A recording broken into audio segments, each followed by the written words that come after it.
Olulipa.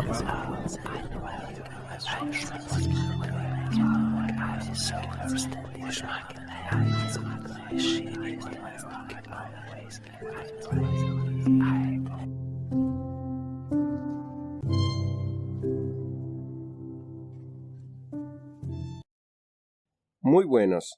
Añadiendo mi video anterior sobre las fuentes tambaleantes del cristianismo actual, en donde concluyo que Jesús tuvo muchas influencias de los grupos o sectas de esa época, como los esenios y los zelotes. Un amigo me hizo la crítica constructiva de que podría ser posible que Jesús sea fariseo y proveyó partes del Talmud a las cuales Jesús se refería como apoyo a esta afirmación. Como ustedes saben, yo respeto mucho a mis colegas, así que toda crítica la tomo muy en serio, le doy la importancia debida y la investigo para poder aceptarla o rechazarla. Es así como mejoramos y crecemos en nuestro conocimiento. Ahora, en este caso, no fui convencido, porque sabemos que lo que ayudó a propagar esta especulación en gran parte fue después de la publicación del libro de Hyam Maccoby, llamado Jesús Fariseo.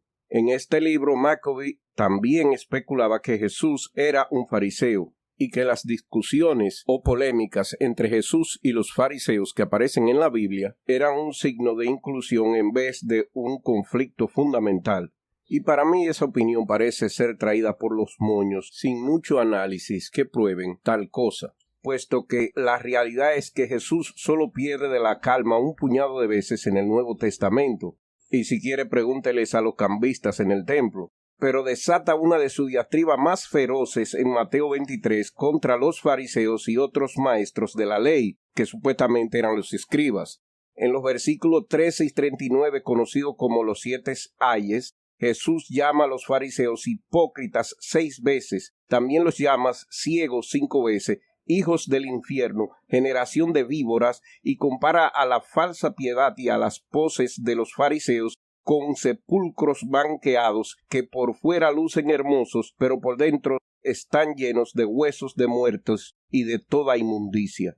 Entonces, para probar esta afirmación de que Jesús era un fariseo, hay que presentar pruebas extraordinarias, contrarias a la realidad de que en el Nuevo Testamento los fariseos son claramente presentados como los malos. Los contrastes ideológicos y espirituales perfectos para Jesús y sus seguidores. Los fariseos son retratados como ejecutores meticulosos de la ley judía que se enfocan tan intensamente en la letra de la ley que pierden el espíritu por completo, como dice Jesús. Pero ¿quiénes eran estos fariseos? ¿Y en qué se basa este análisis para concluir que Jesús pertenecía a unos de los grupos que existían dentro de los fariseos de esa época? Específicamente al grupo que se identificaba con las enseñanzas de Hillel el anciano. Fariseo proviene de la palabra aramea perishaya, que significa separado o separatista. El historiador judío Josefo, del 37 a 100 de nuestra era, escribe: en la época de Herodes, los fariseos eran unos 6,000. En Antigüedades de los judíos, dice que los maestros de la ley, también conocidos como escribas, eran rabinos cuya especialidad era exponer y enseñar las leyes del Antiguo Testamento, así como las leyes orales de la Halaya. Toda la instrucción religiosa de jóvenes y ancianos las hacían los escribas. Pero debemos dejar bien claro que la mayoría de los judíos en Palestina para ese tiempo no pertenecían a ninguno de estos grupos. Sabemos esto porque Josefo, quien indica que la secta más grande, los fariseos, solamente tenían 6,000 miembros y que los esenios tenían unos 4,000. Los saduceos probablemente tenían muchos menos. Estos números deben considerarse a la luz de la población judía total en el mundo en ese momento. Las mejores estimaciones ponen el número en algo así como 4 millones. Sin embargo, a pesar de ser muy pocos, lo que importa aquí para nuestro propósito no es el tamaño de estos grupos, ya que fueron influyentes a pesar de su pequeño número, sino la forma en que entendieron lo que significaba ser judío, especialmente a la luz de las crisis políticas que tuvieron que enfrentar. Lo más probable es que los fariseos no creían en una vida futura divina de otro mundo, ya que los cristianos llegaron a creer en ella. La meta para ellos parece haber sido sentirse justificados a los ojos de Dios y de los hombres. Entonces, debido a esto, se debe hacer una distinción importante entre los grupos de fariseos que parecían existir cuando Jesús estaba activo. Había una clara distinción entre los que seguían a Hillel, el anciano, y los que seguían a su alumno Shammai, que eran escuelas bastante diferentes, más estrictas en el sentido estricto de la cosa del fariseísmo. En primer lugar, se afirmó que muchos de los 80 discípulos de Hillel se convirtieron en profetas y tenían enseñanza que tenía mucho en común con las enseñanzas de Jesús, que entre varias otras pistas podrían creer que Jesús vino de la tradición farisea de Hillel: amor y paz, la regla de oro, la pobreza, la caridad y más. Y podría sospecharse que cuando Jesús se enfrentó a los fariseos, fueron a los fariseos derivados de Shammai, que también se llamaban celotes, quienes algunos años antes tuvieron una pelea seria con los fariseos de Hillel.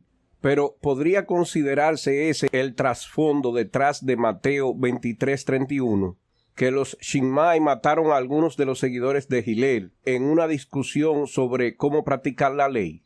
Repito, llegar a esta conclusión es traer las cosas por los moños, porque lo que sí está claro en la Biblia es la confrontación y no el antecedente. El antecedente es una especulación o interpretación.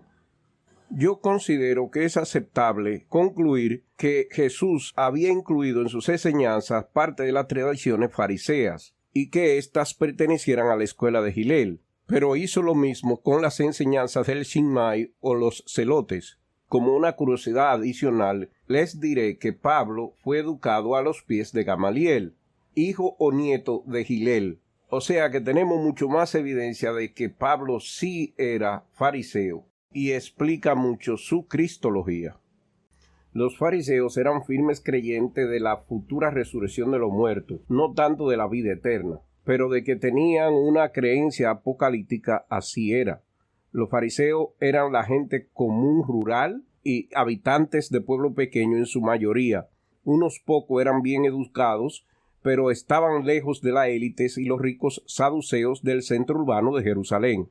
Pero al igual que los fariseos, los esenios podrían haber influido en algunas de las opiniones de Jesús, pero él no vivió como un esenio ni enseñó principalmente posiciones esenias, al menos hasta donde podemos entender la Biblia. Jesús parecía tener cierta apreciación de partes de las posiciones esenias, especialmente en el tema de la pureza. Pero la mayoría de sus enseñanzas declaradas y prácticamente todas sus principales preocupaciones eran exclusivamente preocupaciones farisaicas o de un bando de Hillel o del otro bando de los celotes. Solo los fariseos enseñaban la resurrección de los muertos y solo los fariseos enseñaban el fin de los tiempos, día del juicio. Solo los fariseos enseñaban que Dios se preocupaba más por el estado de tu corazón, las intenciones, que por la perfección con la que realizabas los trámites legales. En ese sentido, si incluimos a celotes como partes de los fariseos, entonces podíamos decir que la filosofía de Jesús en su mayoría estaba influenciada por la posición farisea, incluyendo los dos grandes bandos fariseos, no solamente la de Hillel. Los saduceos no creían en ángeles, espíritus o resurrección. Jesús dijo que si necesitaba 12 legiones de ángeles, los rescatarían y con una palabra echaba fuera espíritus y predica la resurrección constantemente. Por lo tanto, él definitivamente no era saduceo. Los esenios eran ascetas. Juan el Bautista estaba más relacionado espiritualmente con ellos que con Jesús. Jesús dijo: vino Juan que no comía ni bebía, y dijisteis que estaba poseído por un demonio. Yo he venido comiendo y bebiendo, y decís que soy bebedor de vino y comilón. Lo que Jesús quiso decirle a los gobernantes de los judíos, que no importa a quién Dios le envíe o en qué paquete se encuentre, lo rechazarán. Pero esto fue una pista, no era un asceta, por lo tanto no era un esenio.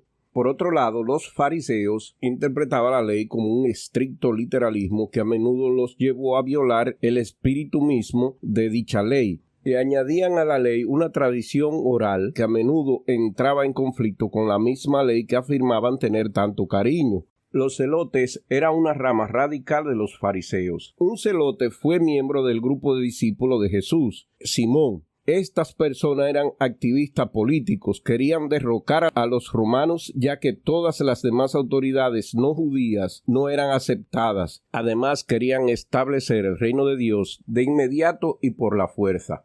Así que de todos los grupos que habían, el grupo de Jesús, aunque él mismo parecía ser moderado, tenía un discurso incendiario. Por ejemplo, cuando dijo que él no vino a traer paz, vino a traer guerra. Pero al final fueron solo palabras que no se convirtieron en acción, y yo creo que por eso fue traicionado. Y si le añadimos a esto que él fue crucificado por conspirar contra el Imperio Romano y ejecutado junto con otros 2 revolucionarios. Entonces, ¿qué era él realmente?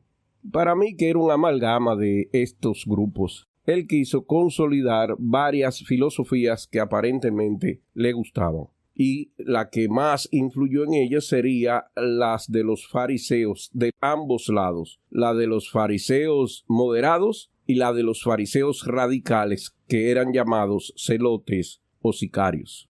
Jesús tomó lo que él entendía eran las mejores políticas de ambos bandos de los fariseos. Así se explica el que él hable tan mal de ellos en la Biblia. Criticaba a una élite de fariseos que aparentaban mucho y hacían poco, en contraste con él, que era de un grupo que sí trataba de tener acción más revolucionaria.